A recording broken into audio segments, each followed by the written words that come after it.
This episode of the Creep Street Podcast is brought to you by Martini Coffee Roasters. You know, people always look at me weird when I say I start off every morning with a big old martini. But then I set them straight, and I tell them I'm talking about Martini Coffee Roasters coffee. A delicious coffee made by the Martini family. They roast their coffee using a traditional method of sight and sound to roast those little babies to perfection. And they also sell green coffee beans for those home roasters out there. And right now, fans of the Creep Street Podcast can get 20% off their entire order by using the code CREEPSTREET at martinicoffee.com. Once again, for 20% off your order, use the code CREEPSTREET at martinicoffee.com. Martini Coffee Roasters, the perfect coffee to keep you creeps caffeinated. You've taken a wrong turn down Creep Street.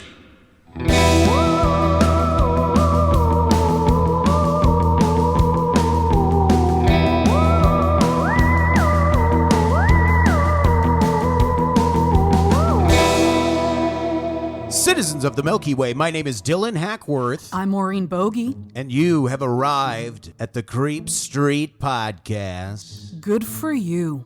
You're lucky. Got a big old pot of chili on the stove. A little cornbread. Pulling out a rack of baked potatoes. We haven't done any of that today, but it's those vibes. That is what we are bringing you. Because, boy oh boy, get comfortable.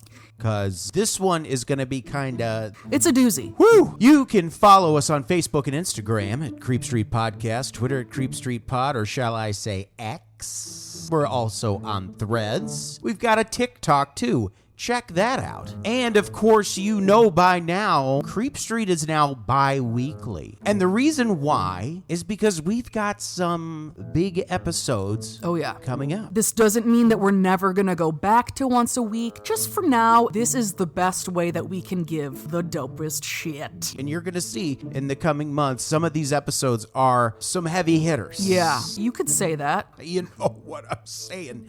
They're high grade. Premium. Yeah. Also, I have shingles, so we're kind of dealing with that too. It's just been a wild ride. Yes.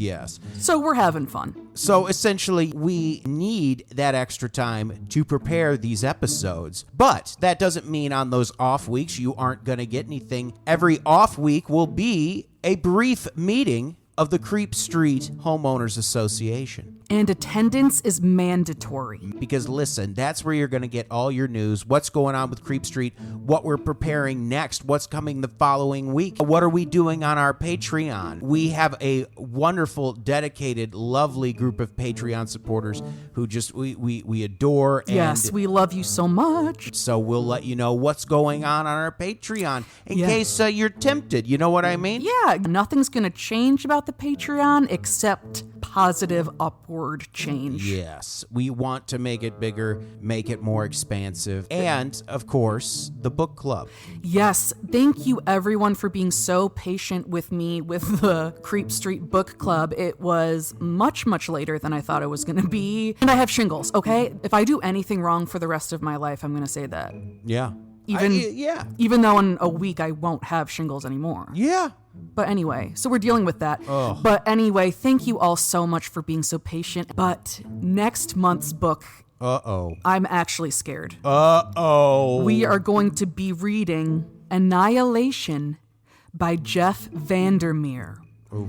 I'm scared, but I'm really looking forward to it. I surprisingly haven't really read that much horror. Yeah. I've always been so afraid of it, but I've listened to a lot, like audiobooks. Oh, yeah. Which is actually like reading. Yes. Which, by the way, yes. For example, Hell House by, I think, is it Richard Matheson? Something Matheson. I think it's Richard Matheson. I could be wrong. Yeah, that is a great book. We've listened to that so many times, and it always scares me, and it's happened a few times where we'll be listening to it and we fall asleep, and then I wake up and something so horrifying is happening. Yes. And I hate it. The other night we were listening to Coraline, the audiobook for Coraline. Oh my God. And this was like months ago, but still, yes.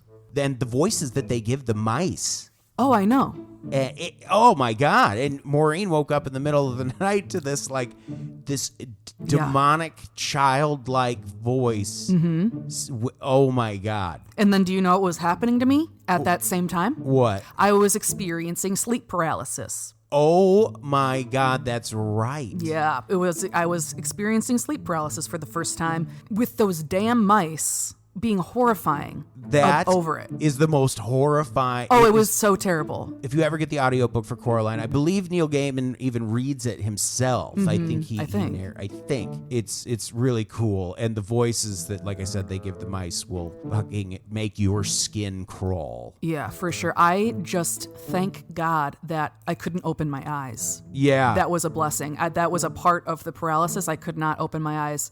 And I'm really glad I didn't, because I'm sure I would have seen some scary shit. But Maureen, I think you had a point to make about tonight's episode. Incredible.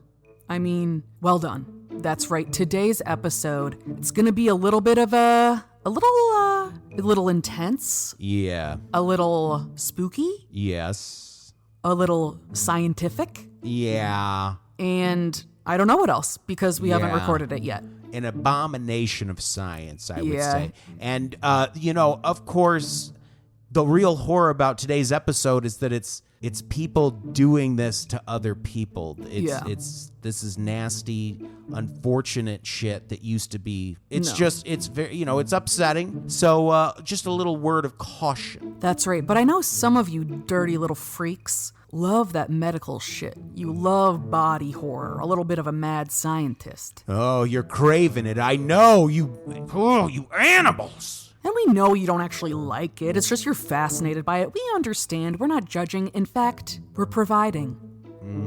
Today's episode is all about lobotomies.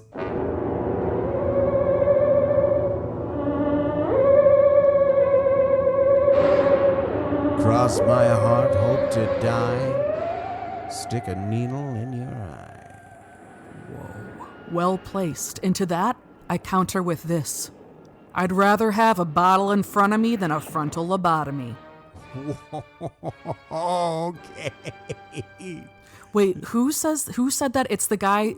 This is so embarrassing. We really like him. He goes, Chicago. Not Fred Armisen, though. That sounded like Fred Armisen. He does there's what's Tom in Waits? there? Tom Waits.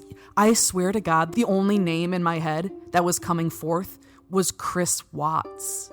The guy that killed his family. Yes, and I've known who Tom Waits is, like forever. And I just could not think of it, and it was just Chris Watts. But I knew it wasn't right, at least. Oh, that's so funny. Oh, gosh. But yeah, we are talking about lobotomies today. And this is, it is very, very interesting, honestly. Yeah. It's fascinating to kind of see how this came about and just what happened. It's horrible, Right. but it's a wild story. Right. So our main source for this week was a book called The Lobotomist by Jack L. High. We've got an article here from Black Past called Mental Illness in Black Community, 1700 to 2019, A Short History by Dr. Uchenna Ume. And then we have an article on Medium called Race and Gender in the Selection of Patients for Lobotomy. And you'll never believe it, but the author of our book wrote this dang article, Jack L. High. No way. Yeah. Oh, that's great. That kind of rocks. Yeah. So today we're going to be talking all about lobotomies, obviously, but we're really going to follow the story and the life of the man that made the lobotomy what it was. Yeah. We're going to be learning about the Ray Kroc of lobotomies, not the McDonald's brothers, if you know what I mean. We are learning about the guy who made it famous. Okay, we're talking about George Foreman instead of all of grills for like panini presses that have ever existed before then. Okay. You know what I mean? We're talking about the man who made it what it is. But at the same time, he didn't come up with this idea himself, but he's the one that really honed it, changed it, practiced it, and made it his own, for better or for worse, and it's for worse. Right. So I'm excited to talk about this today, and yeah, this is going to take us through a long journey, and it is crazy to think that from when Dr. Freeman, the man we're going to be focusing on today, from when he did the first lobotomy in America in 1936, I want to say, until the late 60s, there were 40,000 lobotomies performed in America. Dr. Walter Freeman did 3,500 of them. Wow. Yeah. Which I know doesn't sound like it would sound more impressive if it was like, and he did 10,000 of them. But still, 3,500 is a lot. That's a lot of like incredible harm you've done to people. 3,500 people were lobotomized. Like he had to do, and he did, many a day. My God. Yeah, it's crazy. I mean, that's like an assembly line. Yeah, I know. It's great. That's like a high school. It's smaller than my high school, but it's not far from my high school. That's crazy. Wow. Yeah, insane.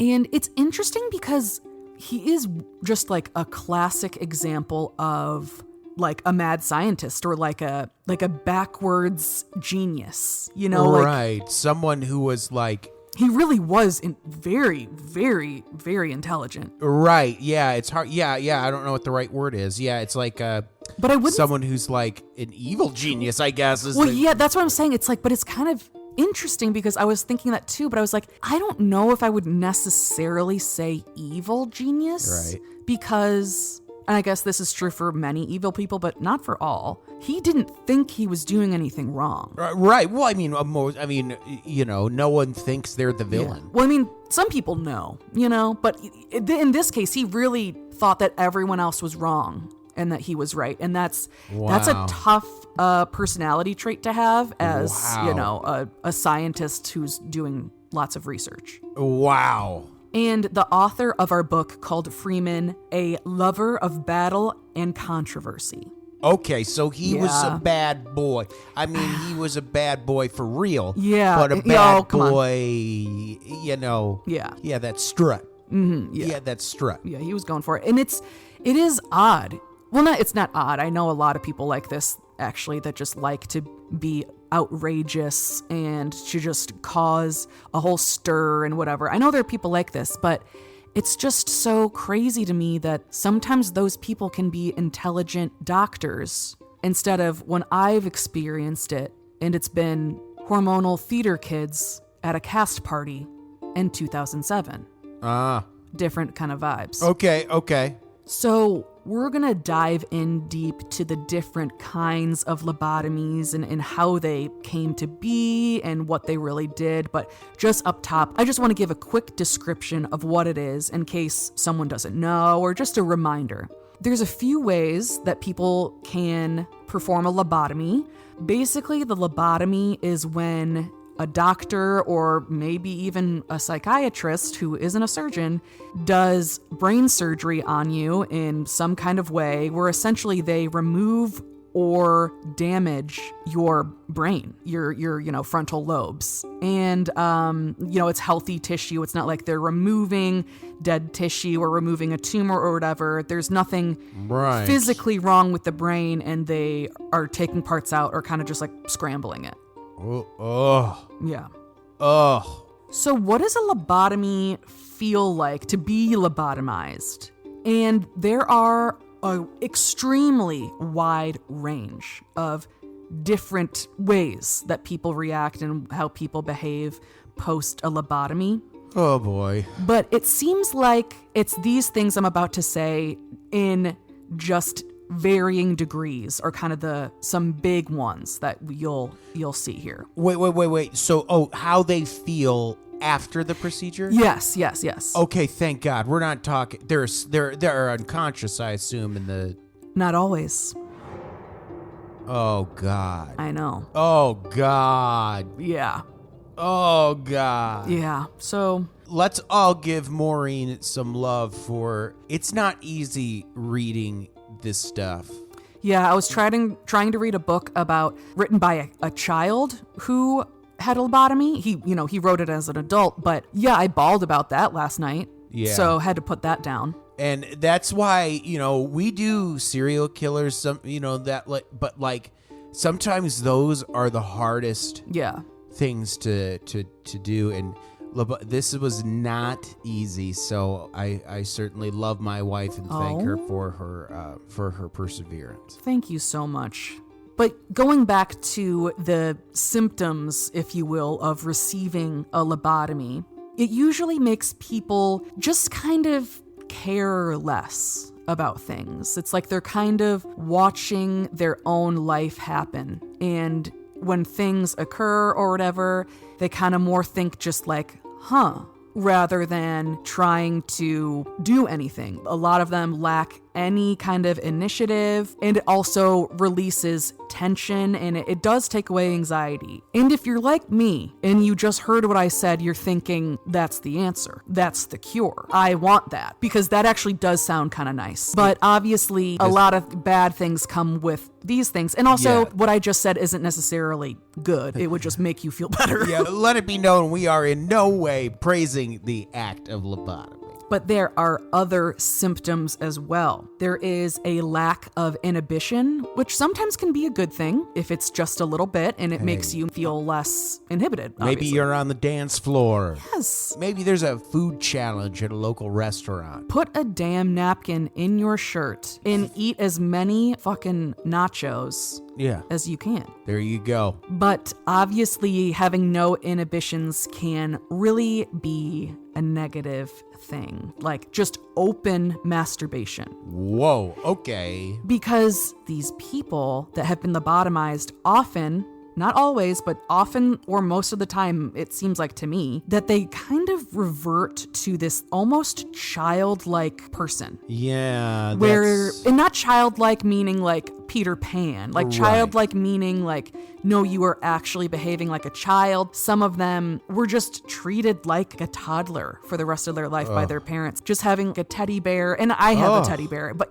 it's different in this situation. But almost just like this docile, like living doll almost. Mm-hmm. On top of that, though, these people are still full-grown adults that have sexual feelings and responses, so they don't know to not just masturbate or to just pursue anyone at any time. Oh, I see. And a lot of these people that this happened to and then they ended up staying in a mental hospital, they would be going after nurses, and the nurses had to learn how to like give tickles and hugs and like kind of little kisses to them to trick them into complying with them and to like get to bed and stuff. Wow. And it's not just the sexual stuff, obviously, that is terrible, but it just adds an extra level of shock and like secondhand embarrassment. And it's obviously not embarrassment. It's not their fault, but it's just like you feel so bad. It's like, that's not them. Like they would not do that. And it just goes to show you have this singular act, the lobotomy, which is truly an evil thing. Like it's truly an evil act to lobotomize someone. It was truly like total warping of science and just disgusting act. And it's no wonder that misery surrounds the whole idea of it. Then you have these secondhand victims, like these nurses. It just radiates evil and just awful things just happen around it. And a part of the crux of the issue here too is not crux of the issue, like it's like obvious you shouldn't do this, but just the thought process behind it for the people involved and the contemporaries at the time was that could you do a psychosurgery like this and the person's personality is still intact? Or does this forever alter / take away their personality? And is that or is that not worth it? Which is just so scary because sometimes these people are basically just, almost brain dead. Right. They're like, just there. It's almost like a living doll. The body's there, but the person's not. So that is what lobotomy is. But now I think we need to talk about the man who made it. His name was Dr. Walter Freeman, and he was born on November 14th, 1895 in Philadelphia. And he was the oldest of 7 kids. And he had kind of a interesting childhood. He felt like he wasn't really paid much attention to, didn't get enough love. I do think that's probably pretty common for a lot of people at that time. Not that that makes it okay, but right. Pretty common. One time he got in trouble for skipping school. When he got home as a punishment, his dad whipped himself in front of Walter.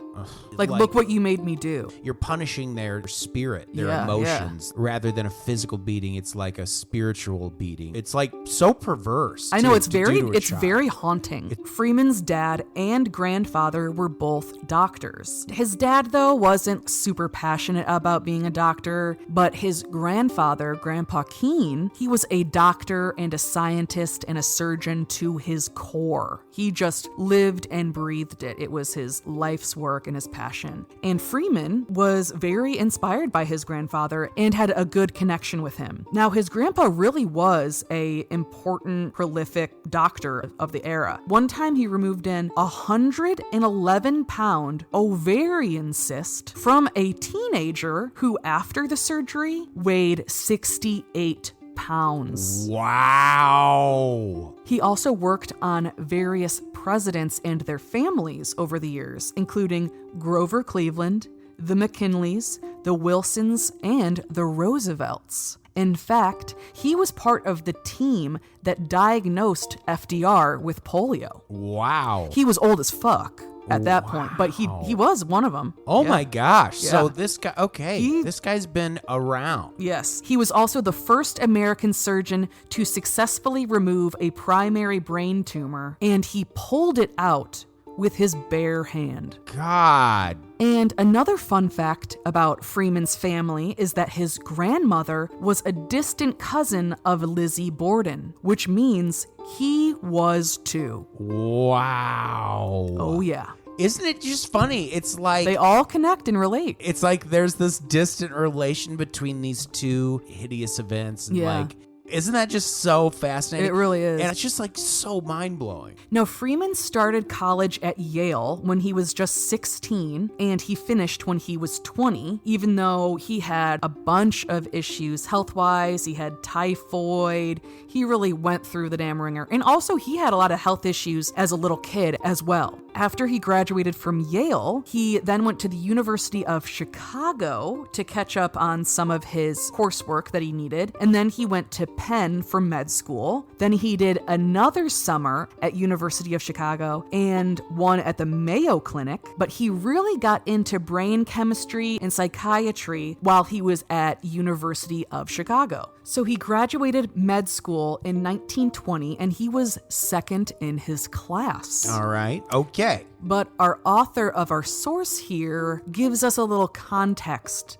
Freeman's high achievements had come at a cost. Medicine held my interest to the point where I excluded many other things. In fact, I was barely aware of my family, do not recall what they were doing or where they were during this period. Freeman's father was dying of liver cancer. In Freeman's mind, this was regrettable but unavoidable. So stone cold. After he graduated, he worked in an emergency room. He, was okay with that, but then he started his official internship, running a lot of tests and whatnot, and he really didn't like that and thought he was above it and just did not want to participate at all, to the point where he would pour urine samples just down the drain, and he himself called himself impatient and careless. Wow. And here is another very revealing quote. Freeman eventually realized that as an intern, he was supposed to be a member of the hospital team, and the role of team player was never one that Freeman filled well. His own interests superseded those of the team. That's kind of him in a nutshell. Okay. He also was just very strange and did a lot of very odd things. Like, for example, there was this one time where this man came in and his penis was just hurting so bad. It was like purple and it was all messed up. And apparently it was because his girlfriend put a ring on it. If you like it, then you should have put a ring on it. Oh, But couldn't get it off. couldn't get it off. Ooh, tight. Too tight. So Freeman was able to get the old cock ring off using forceps, also horrifying. Then something strange happened. Here's a quote. The boy asked for the ring, but I told him it was a specimen and that I would have to keep it. I had the ring repaired and the Freeman crest engraved on it. For years afterward, Freeman wore the specimen on a gold chain. Okay. Wow. I'm dumbfounded. That is some bizarre, truly odd shit. I did not see that coming. It's just, I don't get it. But this was a very interesting time for Freeman to enter the medical field. It was a transitional time where a lot of different things were happening, some good, some bad. It was good that more disorders and illnesses were being put into different categories instead of it being just a umbrella term. But during this time, schizophrenia is kind of a catch-all term. At the time, there wasn't really a differentiation between someone that had actual schizophrenia or someone that maybe had bipolar disorder. I see. But a bad thing about this time and this transitional time is that so many people were being institutionalized now more than ever, and it's due to a few things. Some of it is war. You know, there was wars going on in this time, and that, of course, can cause many, many mental disorders and mental illnesses and pain for those serving and those not serving in the military. Right. Also, alcoholism and the rise of syphilis were also causing people to be institutionalized. Right. These places were overcrowded and underfunded, and a lot of them had the scary cliche of, you know, a dirty, dingy mental hospital like in American Horror Story. Right. I mean, some of these places had 10,000 patients with not nearly enough room for them. Wow. But going back to Freeman. Now, after he completed his medical training, he spent some time in Europe, and he became fluent in French and Italian so fast. Oh, of course he did. Isn't that so annoying? Why can't I have that ability? He sounds like a Bond villain. He really does. Doesn't he sound like a Bond villain? Yeah. I took Spanish for 6 years, and I don't know shit. Nada. I guess I know that. And while he was in Europe, he went to Vienna, but unfortunately he did not meet Freud. But when he arrived back home, he realized that his grandpa Keen, through friends and connections, you know, things never change, come on, got Freeman a job as a senior medical officer in charge of labs at a well-regarded federal institution for the insane in Washington, D.C. Oh, great. Yeah. And at first, he's not sure if he wants to accept this, and he kind of accepts it because it would be disrespectful to his grandfather to not take this gift he's given him, basically. Right. But it is, you know, dealing with the mind and all that, and that's what he is interested in, and that's what he wants to go with. So he did go for it, and he started in 1924, and he ended up staying in that job for 9 years. Wow. Okay. And it wasn't long after he moved to D.C. that, he met his future wife. You've got to be kidding me. Marjorie Franklin. Old Marge. I love a Marge. Truly. Truly. Whether it's a Margaret or a Marjorie, or just Marge. Or a Marge Simpson. You know what? If you're a Marge, you're in charge.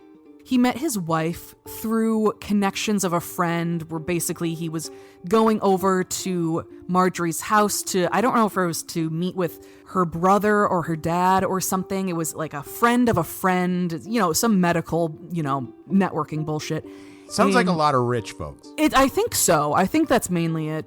But he was taken with Marjorie right away. But she was different. She truly was different from other girls. That sentence only works for her because she was 31 and Freeman was 28. Whoa! Yeah. She worked for the U.S. Tariff Commission, and on top of that, beautiful as fuck. I mean... So we love Marjorie. Wow. Yeah, we love her. So thank God. Well, maybe not thank God. I don't know. Maybe she just got roped into this. It doesn't matter. But regardless. How did she end up with this guy? He wasn't cuckoo yet. She didn't know. Oh, I guess you're right. And you know. I mean, like we said, he is brilliant in his own twisted way. Yes. And I'm sure charming. And you know what they say, love is blind. I've never seen the show, but maybe I should. But the statement is true.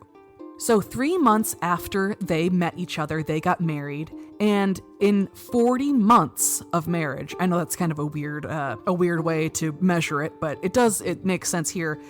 Within the first 40 months of their relationship, they had 4 kids. Let's count that back. Within how many? They had 4 kids in a little bit over 3 years. They were a bunch of fertile myrtles. Wow. Yeah. I mean, It's almost to a degree where I worry for her health, but if they're, it's, whatever, it's not me. If they want to do it that way, God bless. wow. Yeah. I mean, that is back to back. I know. And they eventually would have 6 children together. Wow. Now, kids are a blessing. We love them. Oh, love them. But this was rough. One time he brought one of his sons into work with him, and when he wasn't looking, his son ran his tongue all the way down an autopsy table. Wow. So that's tough. Okay. You hate to see it. Wow. This is like the Addams Family, for God's sake. Yeah, that kid needs therapy. I hope they're all in therapy. We'll talk about it later. Freeman was actively against therapy. Talk therapy. He didn't think it did anything, but I disagree, and I hope that his children do as well. And even though he had such high goals, he set his sights so high, and he worked so much, and he was so interested in it, and he really cared about what he was doing, he also kind of had this weird, almost laissez-faire attitude about everything, and he really needed everything to be done as quickly as possible. And he wanted everything to be as concise as possible. And this really got him. This affected him in a couple ways, and I'm going to read 2 quotes here from the book that are going to show you a little bit of that. Okay, I would love to hear him. First, here's an excerpt from the book that talks about how colleagues and others around him noticed and expressed concern over his attitude and his practices. Here we go. He startled many of his colleagues with his preferred method of tapping the spinal fluid of patients. Instead of recruiting help to secure patients in a deep bend while sitting, then inserting the needle of a collection syringe between the vertebrae, Freeman employed what he was fond of calling jiffy spinal tap. Without assistance from other staff members, Freeman directed patients to sit backwards on a chair and deeply bend their neck over the chair back. Carefully navigating the opening at the base of the skull, he then pushed a needle into a reservoir of spinal fluid located just inside, but perilously close to the base of the brain. Even a slight error in the insertion of the needle could permanently injure the patient. 2 beliefs led Freeman into the exploration of unconventional treatments. The first was his conviction that many psychiatric illnesses were organic in origin, and thus medical therapy for the brain would ultimately cure more mental disorders than any amount of psychoanalysis or talk therapy. As a doctor with one foot in the neurological theories and practices of the 19th century, he took little interest in the mental apparatus of psychiatric illnesses, the experiences, habits, and traumas that helped disorders take control of a patient's mind, but instead focused on their physical cause. That was a kind of 2 things there I wanted to show you. Wow. One, we find that he doesn't care about taking any kind of caution. He thinks he's so infallible. He thinks he's so immortal. He thinks he's so special that he could never have an actual accident.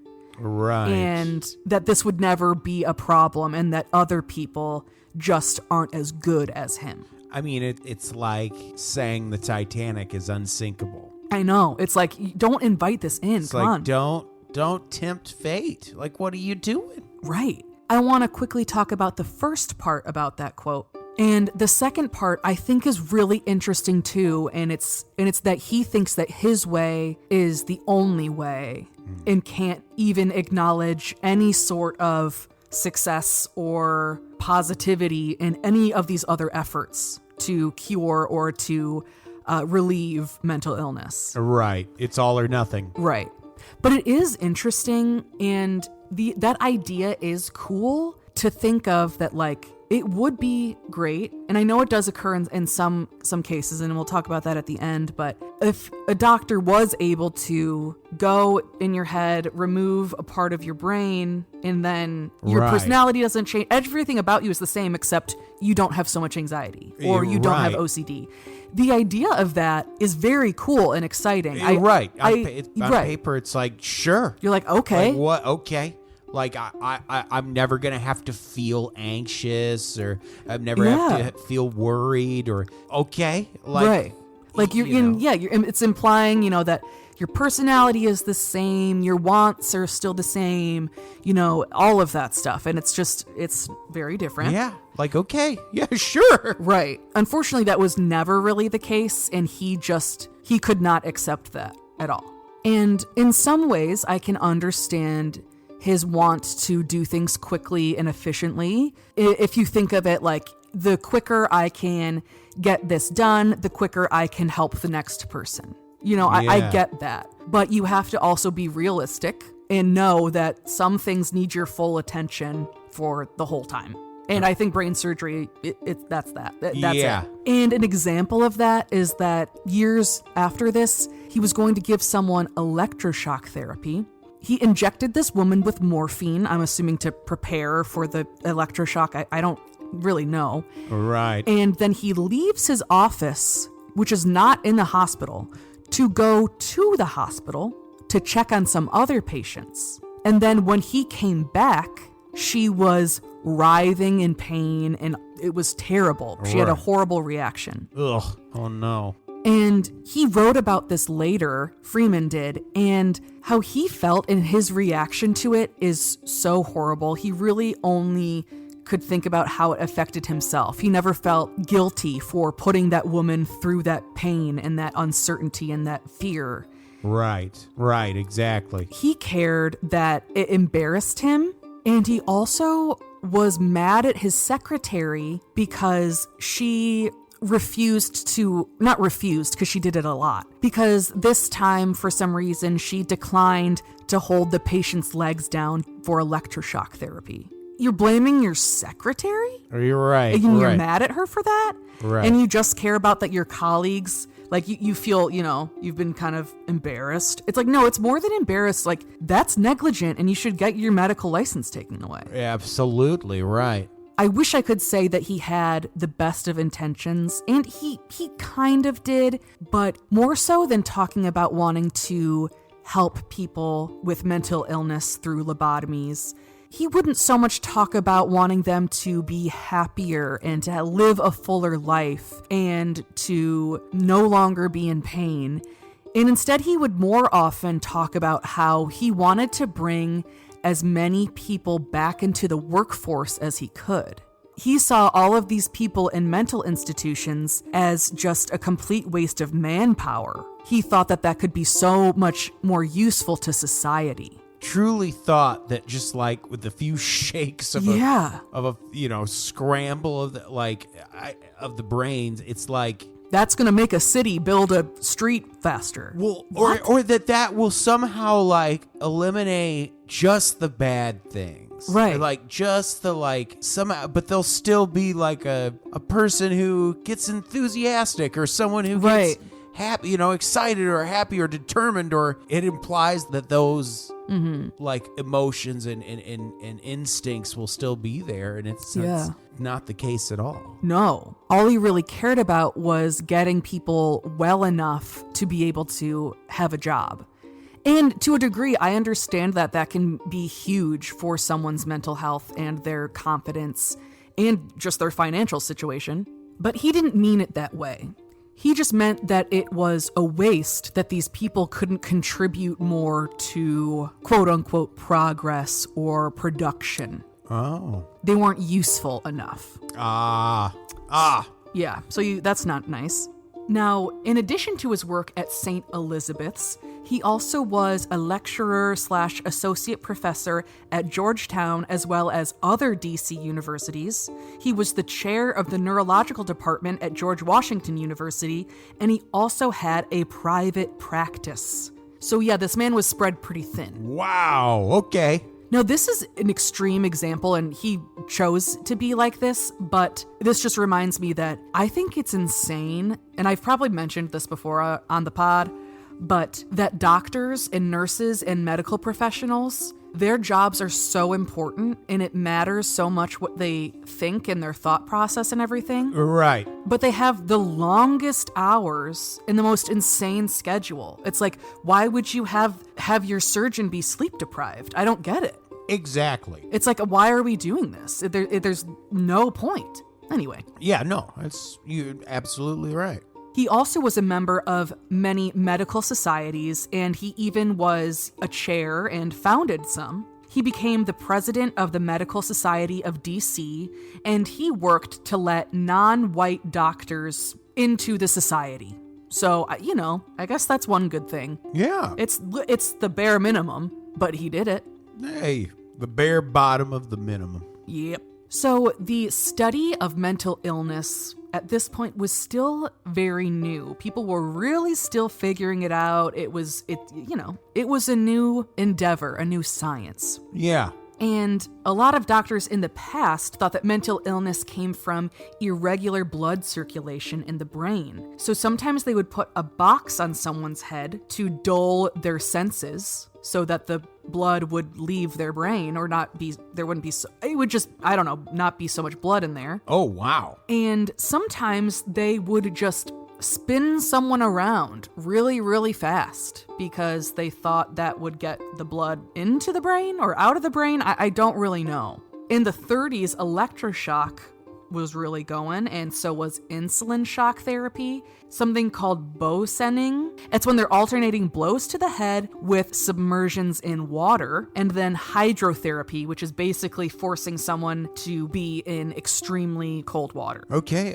I can see this. This probably cured a lot of people. Yeah. But Freeman, he was very passionate, I'll give him that, and he went to a conference in London, and at this conference he met Ep206. Now, I'm sure I'm pronouncing that wrong, but that's my try, and please bear with me. So Maureen was born in 1874 in Portugal. He was a very important politically active surgeon and scientist in the country. He was nominated for the Nobel Prize twice, and he actually won once. Maureen believed that there was a strong connection between mental illness and the frontal lobes. So he had the idea to cut out portions of the frontal lobe. Maureen started practicing on cadavers, and by March 1936, so less than a year later, Maureen and his partner Lima had done at least 20 of these procedures. Basically, the procedure is they drill holes in your skull, and they take this tool and they take like a corkscrew twist out of portions of your brain that they believe safe to take out without killing you, but will alleviate your symptoms. And even though he created this very, honestly, horrifying procedure, he actually did win the Nobel Prize for contributions to physiology and psychiatry. Wow. It just shows you how this was really kind of in some ways,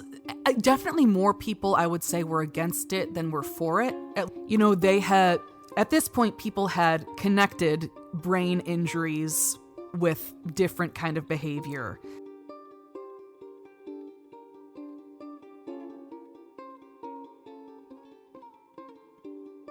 Oh my God, that's so monstrous. Raw dogging an IUD placement and or removal. The future will not like that. I hope they'll have changed that. But the idea of drilling holes in your head, similar things have really been going on for thousands of years. I had no idea about this. Yeah. Apparently the Incas and other cultures around the world, they would sometimes open large holes in people's skulls, and they did this to relieve illnesses. And I wonder if they could know if there was pressure in their tooth. And in France, there's evidence to show that a man had this done to him, and he lived on to be 50 years old, which is old for 1500 BC. And it's interesting too, because we do know that things that happen to the brain deeply affects everything about a person, or at least it can. And often it would be violent behavior or just very out of character behavior. And same thing with brain tumors if they're pushing against a certain area. And there was also a cure for syphilis that was basically to give the patient malaria, and their fever kills the syphilis. Oh.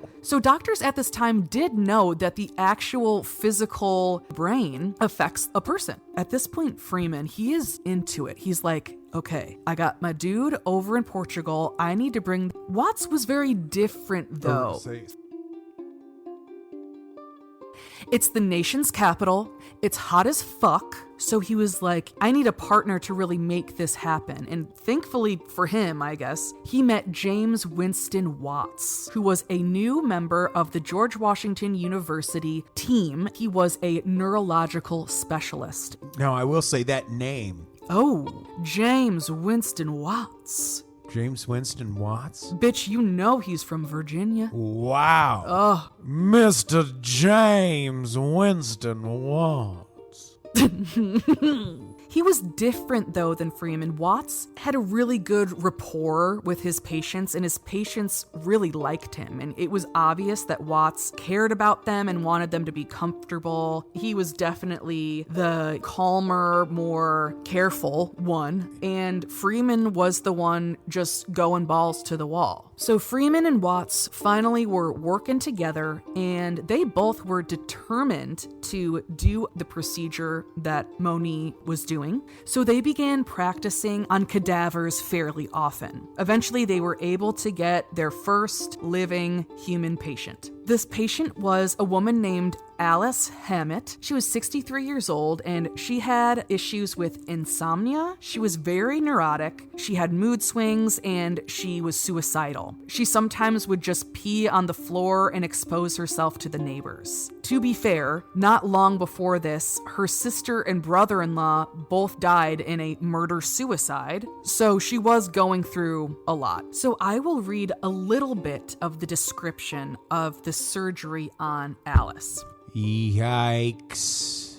Taking turns performing the surgical duties, they closely followed the procedure that Moni had described. They first cleaned the scalp. Using gentian violet, they daubed the scalp to show the location of the 2 holes they would cut into the skull. They made incisions 3 centimeters in length into the violet markings, stopped the bleeding with mastoid self-retaining retractors, and, using an auger, made holes in the skull over the left and right frontal lobes. Then they inserted a leucotome 4 centimeters straight down through the hole on the left side onto the surface of the brain. The tissue has the consistency of warm butter. They rotated the full loop a circle and cut a round core of white neural fibers. Next, they withdrew the loop into the leucotome, pulled out the instrument a single centimeter, and cut another core. A third core was scooped at the depth of 2 centimeters. The last cut, however, sliced a blood vessel that had been caught in the loop. A hose sucked away the surging blood as they untangled the vessels from the leucotome. After a total of 12 cores had been made, the operation was over. The operation had lasted about an hour.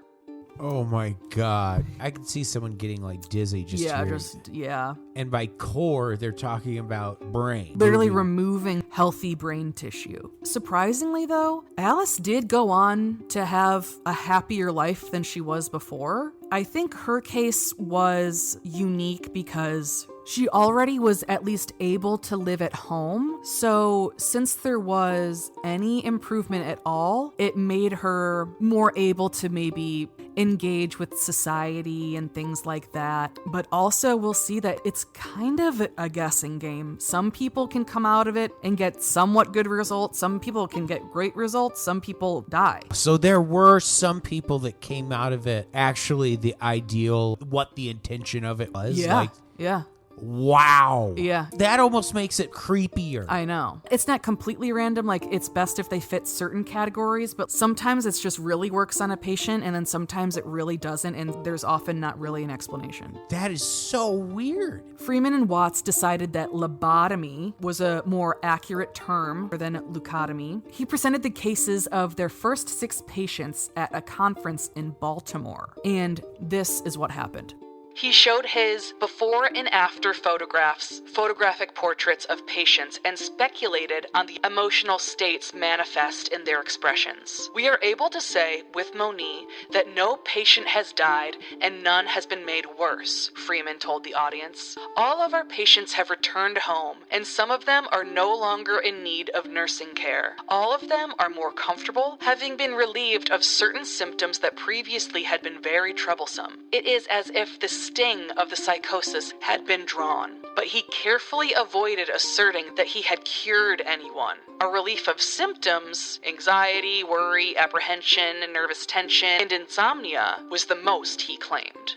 Just like I mentioned before, it was a wide range. Some people were very interested in this and thought maybe this was a huge scientific discovery, and some people thought this was absolutely insane and immoral. But regardless, Freeman and Watts had a goal to perform 20 lobotomies that year, and they did. Unfortunately, though, one person passed away within just a few days of the surgery due to brain injury. And 10 years down the line, the results of these 20 lobotomized patients were 14 survivors, 4 employed, 4 running households, 4 in home care, and 2 in hospitals. It is a pretty wide range of results about what's happening here. And, 20 isn't really a huge number in terms of experiments. But it wasn't long until the New York Times published an article calling the lobotomy the, quote, surgery for the soul.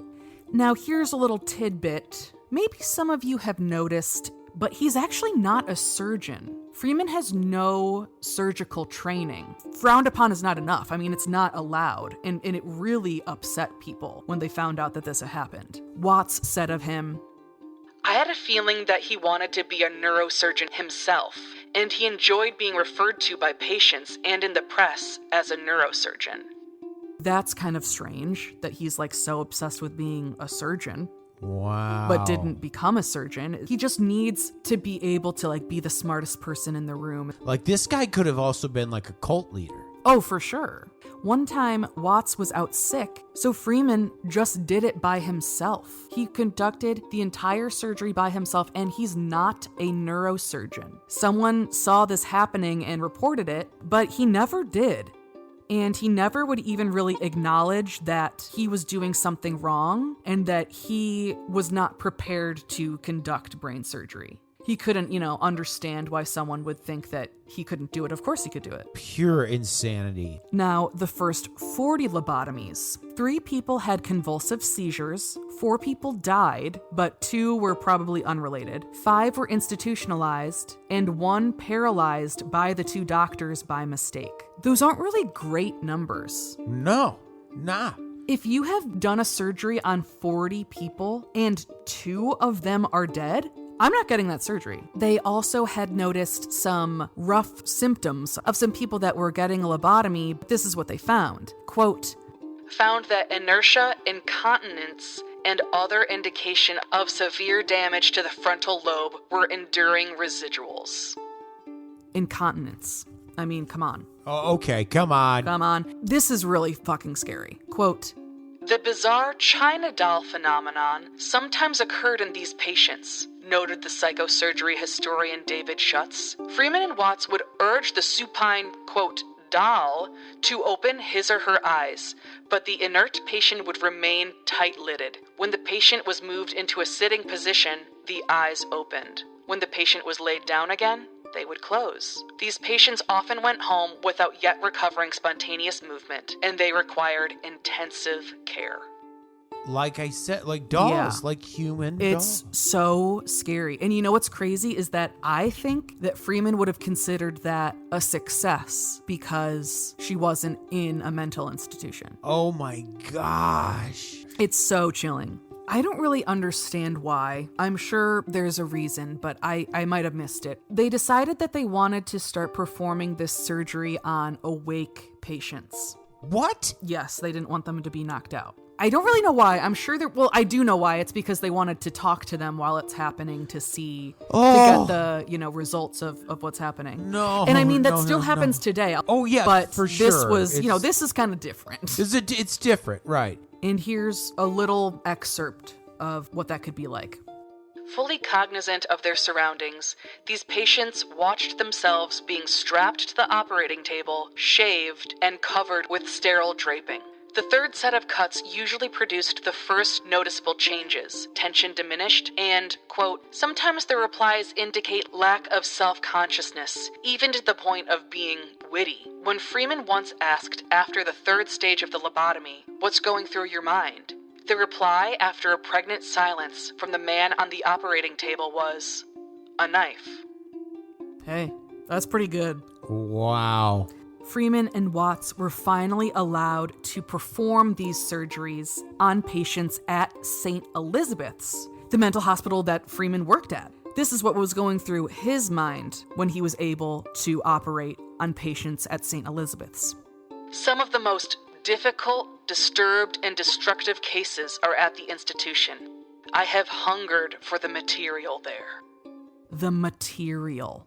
Oh. That is so dystopian, scary, fucking Nazi doctor shit. Yeah. Like, oh my god, the material. Good lord. Oh, man, this is weird. In 1939, he performed a lobotomy on his first child patient. Oh, here we go. Come on. She was 9. Oh, jeez, I can't. My heart, I cannot. I know. Hate But I'll say this. there's one little bit of hope here that I'll tell you right after I finish this, because it is interesting. So this first patient performed the lobotomy on her. She did not improve. Then they did a lobotomy on a 4-year-old. No. And she ended up having 2 lobotomies. They also performed a lobotomy on a 12-year-old boy who tragically passed away the night of the surgery. Oh, disgusting. So heinous and so unforgivable. The only good thing, or maybe something that can offer solace or hope, is that Moni, his idea was that when these fibers are cut within the brain, they would be able to reform themselves and able to still live the same life they were able to live before the lobotomy. And that doesn't happen to adults. But the human brain doesn't stop forming until you're 26. So sometimes with these kids, when their neural fibers were cut, those connections actually did happen because their brain was still forming, so they were able to fix it. Unfortunately, this did not always happen. Sometimes children were able to fare a little better than adults. I see. That makes sense. Freeman also performed a lobotomy on a person from a very respected, important American family. He was the one that gave Rosemary Kennedy a lobotomy. Rosemary Kennedy had some mental health issues and intellectual disabilities because of a birth injury. I don't really know why, but a doctor told her mom that she needed to literally keep her legs closed and not let the baby come out until the doctor got there. So she, didn't have enough oxygen coming to her brain. So she had a brain injury. Oh my God. Yeah. Insanity. Yes. Joe Kennedy, the dad, is a huge fucking asshole, and he was into and interested in eugenics. Oh God, here we go. Yeah, eugenics, for those who don't know, basically it's the idea that there's the ideal person that we could be, and so we need to remove people that are not of strong stock or whatever, keep them from reproducing. It's quite obvious the direction that takes. Very dark, very evil. Even though Rosemary's situation occurred because of a brain injury, not anything due to her genetics or anything like that, so it shouldn't have even mattered anyway. But I guess it was just easier for Joe to kind of just get rid of her. He didn't want to have her around when he was, having all of these bold claims. The first Dr. Joe asked to give Rosemary a lobotomy said no. Then they went to Freeman. Of course, he said yes. He was itching to do it. Yeah. Now, after this lobotomy, one of the nurses who was working in the operating room completely left the profession of nursing after this. Wow. She was so disturbed by it. Oh, I'm sure. And just couldn't do it.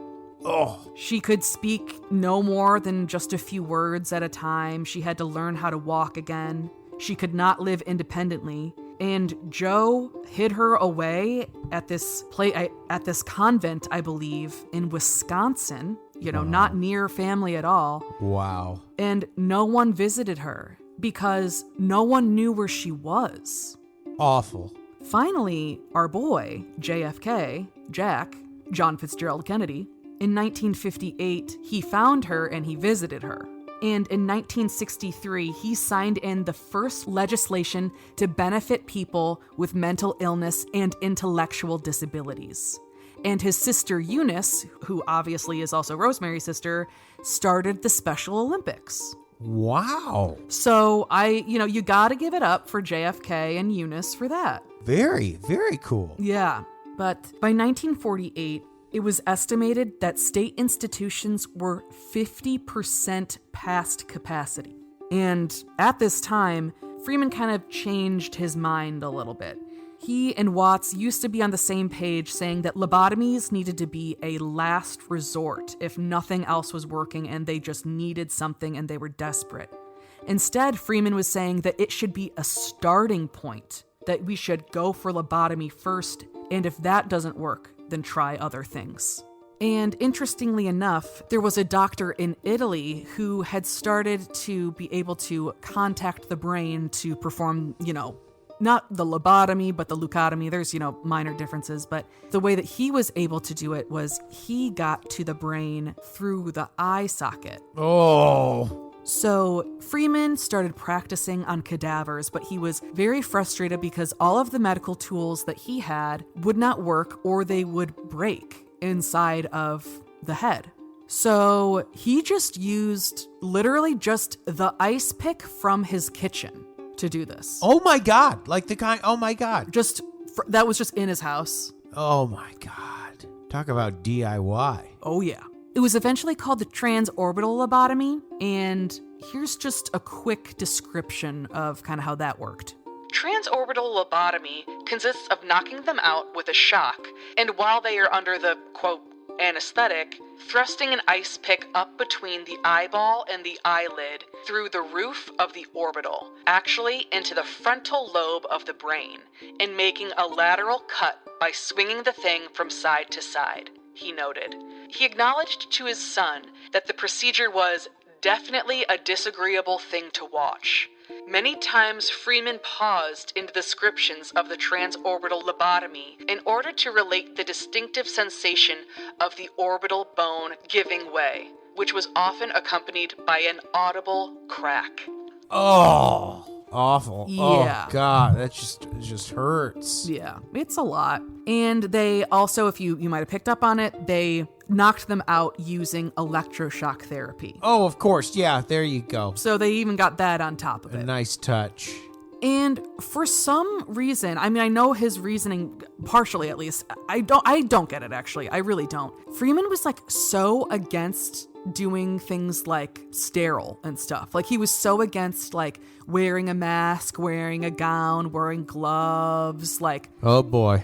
And he was there's no reason to to sterilize the ice pick because that area of the eye is, I don't know what exactly the right term is. I can't think of it, but it's completely clean. And then he said 98% of the time. Oh God. So it's I just can't understand it. But a part of his reasoning for it was because he didn't want to waste time. Oh, of course not. He just wanted to get this done as soon as possible. Wow. So he was conducting brain surgery through people's eyes with his bare hands. Awful. It's crazy. During one of his lobotomies, he punctured a blood vessel that left the patient permanently disabled. Oh. And because this person could sell newspapers on the corner, Freeman considered this a success and said that he recovered fairly well. Oh my God. Yeah, it's insane. So at this point, Freeman's thinking, I don't even really need Watts. Really. I can do this. I know what I'm doing, and I can do this anywhere. I don't need to do this at a hospital. I'm going to conduct brain surgery in my office, which is literally just an apartment. Oh my God. Oh my, this is awful. Yeah. Yep. It's insane. One time, actually, in 1950, he gave a lobotomy to someone, in a motel room. This guy's just twisted. And the person was not consenting. What? The person's brother and police held him down. Insanity. Yeah, because he had missed his appointment like the day before or something, and crazy.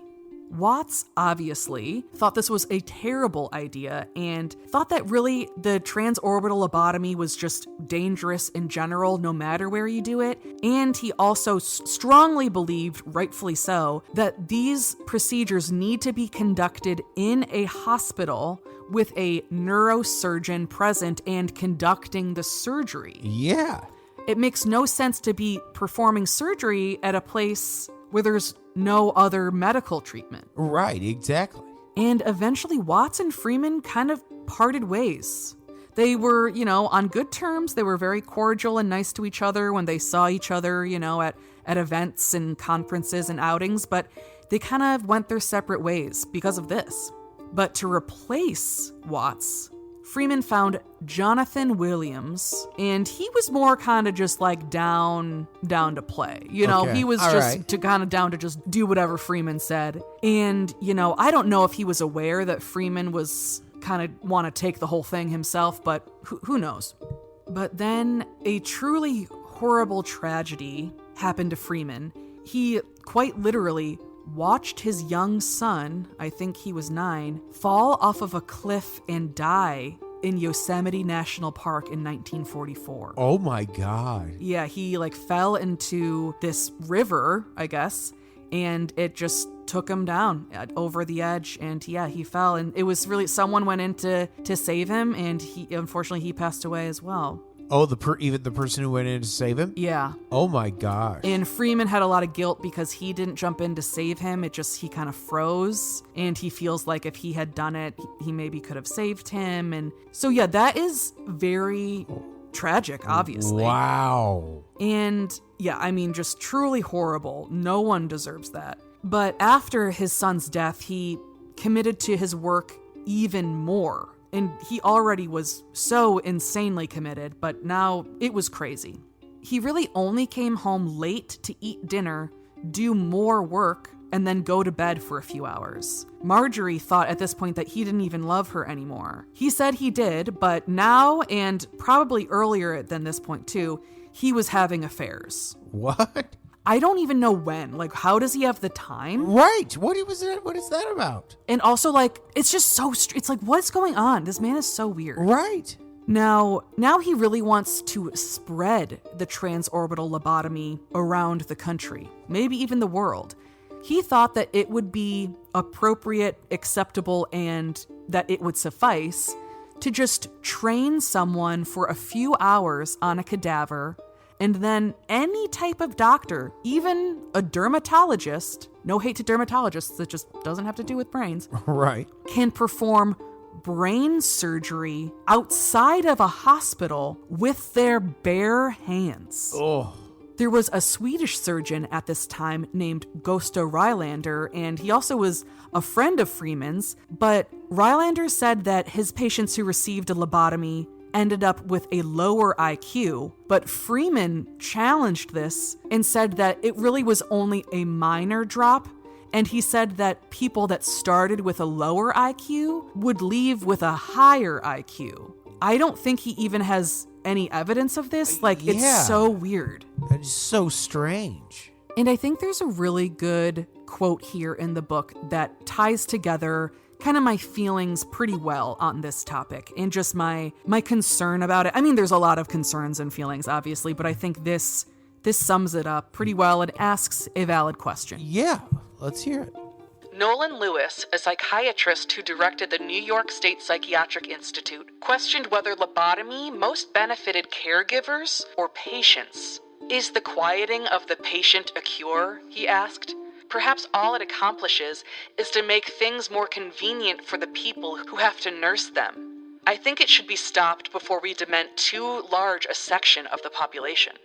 And I think that's so true. I have so much respect and admiration for people who are caregivers, whether that's professionally or you're doing it for free for a family member or anything and everywhere in between. I am sure that that can be such a heavy weight to bear. Absolutely. However, we can't just make people compliant just because it makes it easier for us, especially when it so negatively affects them. Right, absolutely. And that is honestly kind of how Freeman thinks, and kind of openly, saying that just as long as these people are either able to get out of a mental hospital or they are making living in a mental hospital more pleasant and not as stressful for others living there and for the doctors and nurses and orderlies and everyone. Right. That's a good thing, that's enough, and that's a good enough reason. And it's not.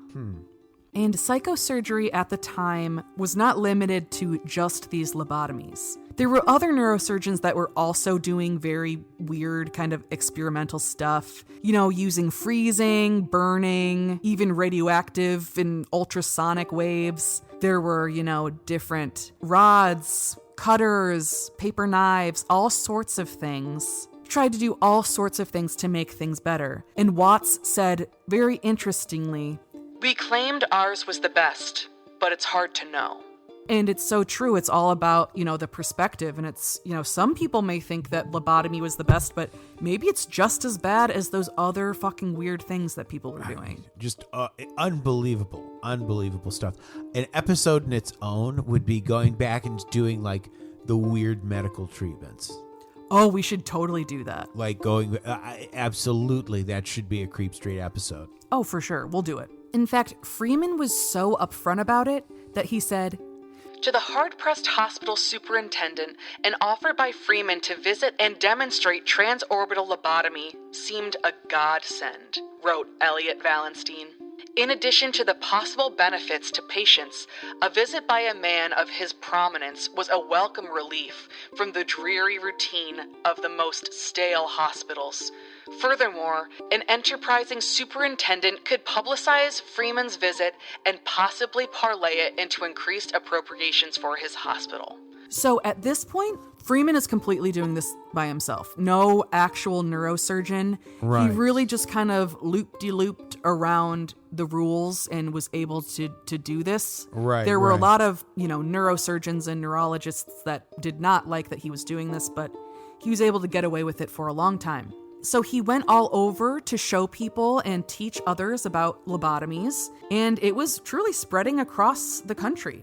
He also started getting really interested in his patients' sex lives. Oh boy. And it's like, to a degree, I do understand that is interesting and relevant, and you want to see how a person has changed in all facets. Right. Like, I get it, but it's like kind of to a weird degree where it's like, I think you're being a pervert. Right, exactly. Right. Where it's like this is a little much. Like, we don't need to be focusing on it more than other things. It's just a lot. At one point, he gave 5 transorbital lobotomies in an hour. What? One time, 25 in a day, and he did 228 in 12 days. What? I know, it's insane. He also had this trick of being able to simultaneously draw on a chalkboard with both arms, and he would sometimes give both sides of the lobotomy at the same time. Oh my God, that's just a hot rod, truly. Truly, it's just inconceivable. Yeah, it's why are you doing this? This so is reckless. So weird. And he also was just so strange about everything and just didn't seem to have a actual heart. One time when he was operating on a patient, he caused her right side to be completely paralyzed during an operation. So he goes out to her husband waiting in the waiting room and asks for $1,000 to fix it. Then he fixed it. And it's like, what? It's like, it was you fucked up. And you're saying that only if he can afford the $1,000 more, of your hourly rate or, whatever. Right. It's that's crazy. That's absolutely so insane. insane. Another time, when he was at Cherokee State Hospital in Iowa, he gave 25 patients lobotomies, and 3 of them died. What? And one of them died because Freeman stopped in the middle of giving the lobotomy to take a picture. Oh my God. And the instrument sank too deep into the patient's midbrain. Oh no. He killed someone for that. And he didn't really feel that bad. It's just, it's kind of like he just thinks like, what can he do? That's part of it. Right. He was clearly like thirsted for like power in a way. Right. Eventually his travels took him to Alabama.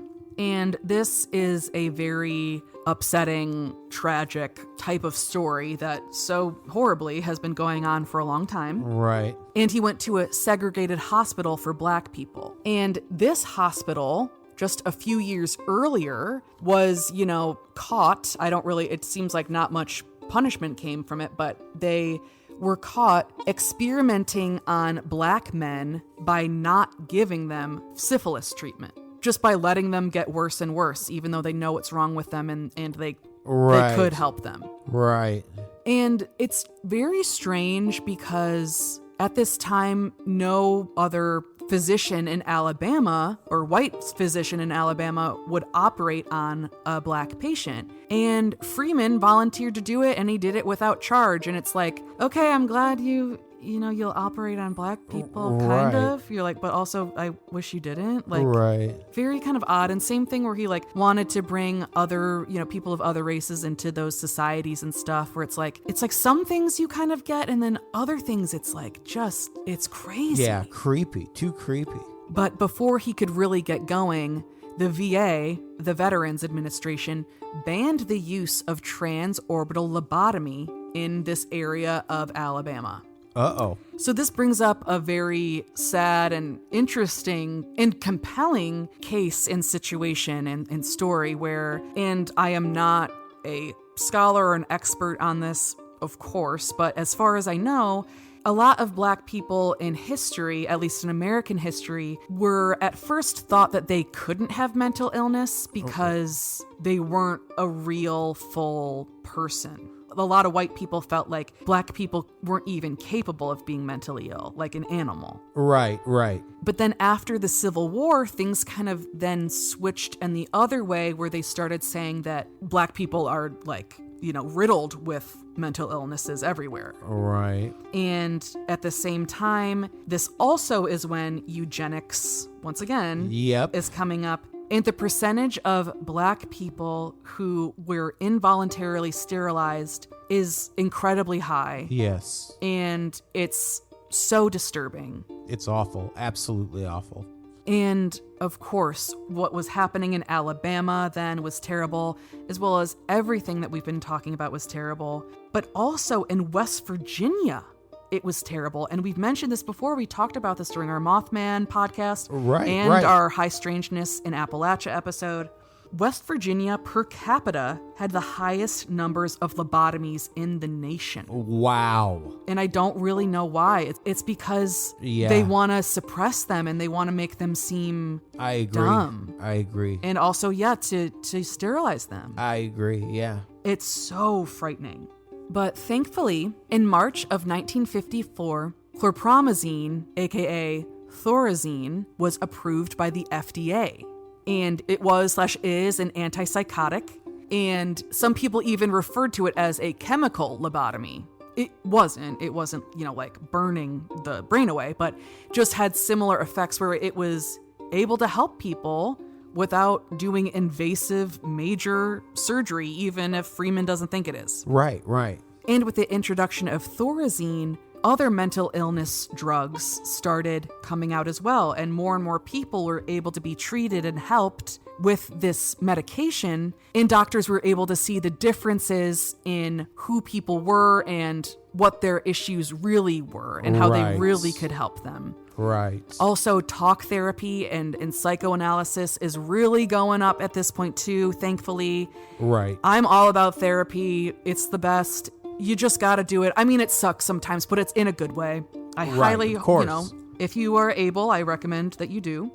Freeman did make a point, though, to consistently check up on his lobotomy patients. That is interesting, that every 5 years or so, he wanted to see how they were doing, what their symptoms were like, where their life was at, all of these sorts of things. And it's just frustrating. Like, sometimes he would get like annoyed with these people because it was like hard to find them, or they wouldn't respond to letters and all this stuff. And it's like, you lobotomized them. Yeah. They can't, like, Yeah. you know that they're not going to be the most reliable person in the world. Exactly. Because of you. Right. He also kept in touch with people through letters. And there are 2 letters here that I want to read to you, and they are both chilling. The first one is from a mother of a patient, and the second one is from a patient. Please do. A mother wrote to Freeman in 1956. Since the operation, lobotomy, she is a mental cripple. No desire to work and be useful. No ambition to improve her mind. She says, "Nobody loves me. If I cannot get married, I shall commit suicide." She does not have the intelligence and the will to make anything worthwhile in her life. I am under the impression that there must be a great many people in mental wards that would act or think or even behave more normally than she does in many instances. So that's very sad. Very sad indeed. Like, right. Like everything, just tragedy just follows everything here. Now, here is a letter from a lobotomized patient living in Massachusetts. Oh my gosh. He wrote this letter to Freeman in March of 1957. Can do. Have time and will dabble in oils for a hobby. My Red Sox licked the invincible Yanks today in 13 innings. You see, my dear, you didn't destroy my brain exactly. Have original ideas as yet. Aren't the new tranquilizer drugs the best so far? Wish I'd had same many years ago. Used to be in high gear all the time. Can't now, though. Get very exhausted and love it. Please overlook my frequent letters. I need to confide in someone and I'm keeping my trap shut. People don't like talkative folks, do they? Yikes. Yeah. That's haunting. That is very upsetting, yeah. And apparently, yeah, he would send a lot of letters. Oh, yeah, that is very distressing.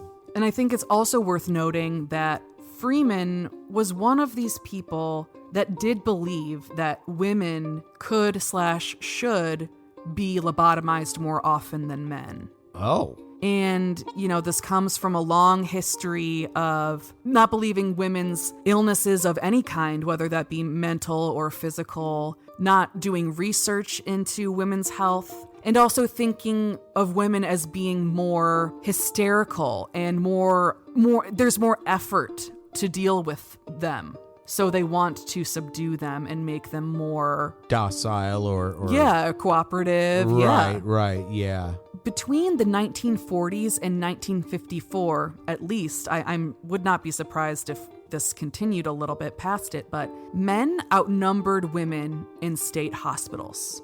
I don't know exactly by much, but somewhat at least. I'm sure it's not a lot, but over 50%. But 60% of people who underwent psychosurgery were women. A part of it too, at least in Freeman's opinion, was that he thought it was easier to return a woman to her home and her life because she didn't need to have a job or a career. She didn't need to be a wage earner. She just needed to be functional enough to be at home.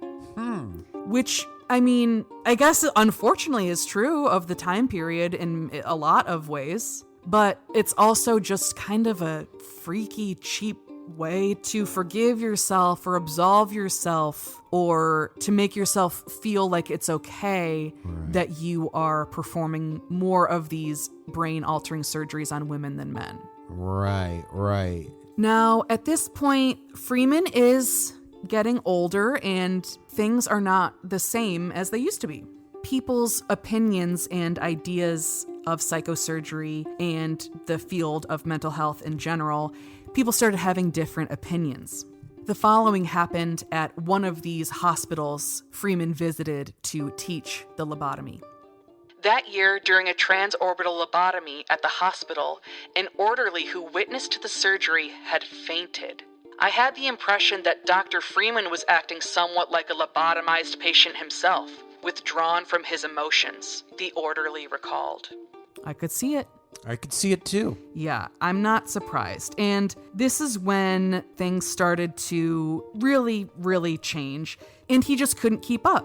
Right. You know, women started being neurologists. And as far as I know, I don't think he thought it was bad. He just thought he couldn't really wrap his head around it. It was just so different for him. Maybe he did think it was bad, but I didn't read that at least. Right.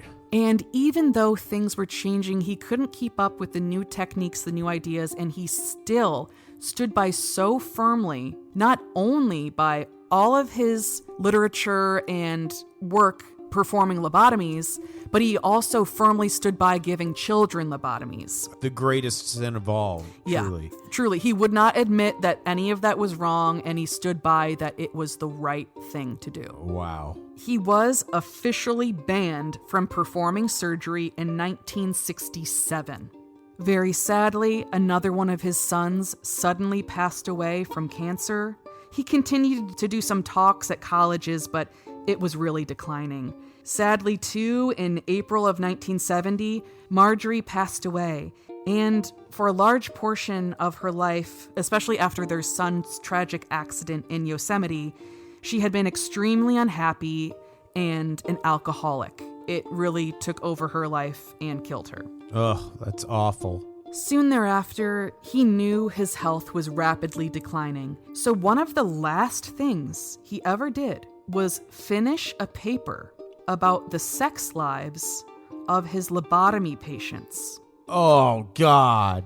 He was, upset when he was too sick and weak to go to a conference to present it. But yeah, that was one of the last things he did, was write that paper. Oh, my God. Sounds like a Mindy Kaling spec script.